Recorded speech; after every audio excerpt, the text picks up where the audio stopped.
Hey guys, this is Chapter 6, Momentum and Collisions PowerPoint. I'm going to go through the chapter overview for you just to kind of discuss momentum and collisions. On slide 2, it kind of tells you that section 1 is covering momentum, velocity, and impulse.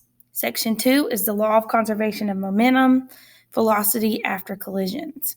And lastly, section 3 is on elastic collisions, perfectly inelastic collisions, inelastic collisions, and kinetic energy conversion.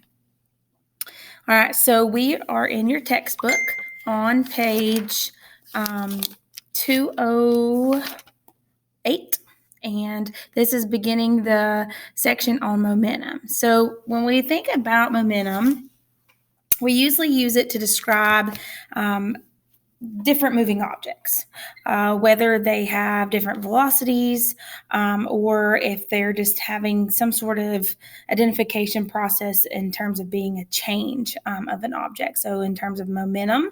And when we look at momentum, we're looking at momentum in terms of force and time. So it's kind of using those things that we used with work and with power and kind of putting them in terms of momentum.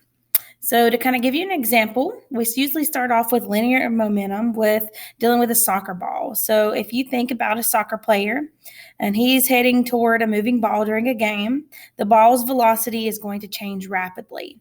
The speed of the ball and direction of the ball's motion is going to change once it is struck so that the ball moves across the soccer field with a different speed than it had and in different direction than it was traveling before the collision.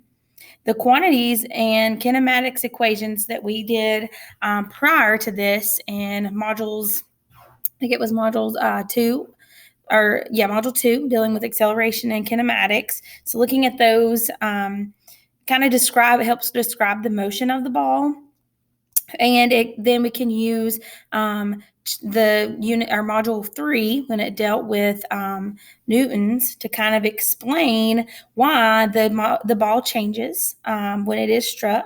But then to bring it all together in this chapter, we'll look at how that force and the duration of the collision between the ball and the soccer player affect the motion of the ball. So that kind of just wraps everything from module 1 all the way to module 4 together for you.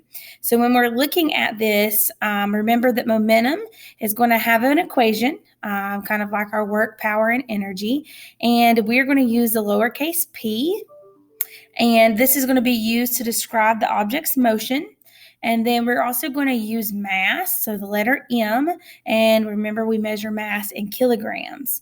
And so we're going to be using an equation P equals mv, meaning momentum is going to stand for P, equals mass times v, which is v velocity, which we know we measure in meters per second.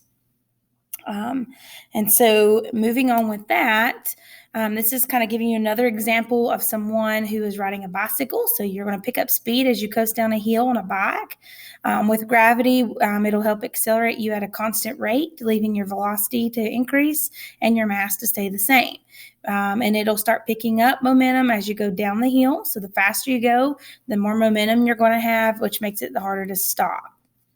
And so here is a practice problem for you to try. So we've got mass and we've got velocity. So we will multiply these two together to figure out what our total momentum is. The next part of this is just looking at momentum and a change in momentum, dealing with the stopping a soccer ball or using some sort of force to stop the fast ball versus a slow one. And so you could take a toy versus a real pickup truck and you could roll them both down a hill. They would have the same velocity at any given point, but which would have more momentum? So think about, it's not just about velocity, it's also about mass. So who's going to have the greater mass, which would lead to the greater momentum? And so you have some practice problems for section 1 that deal with this momentum process. So giving you some examples to calculate in part 6A. And then it includes something called impulse. And so I'm going to save the next video recording for impulse to bring you up to speed on that. And I'm on page 210 in the textbook. And you have a PDF version that I have attached to the quick links for this chapter. So please make sure you utilize that, especially if you don't have a textbook.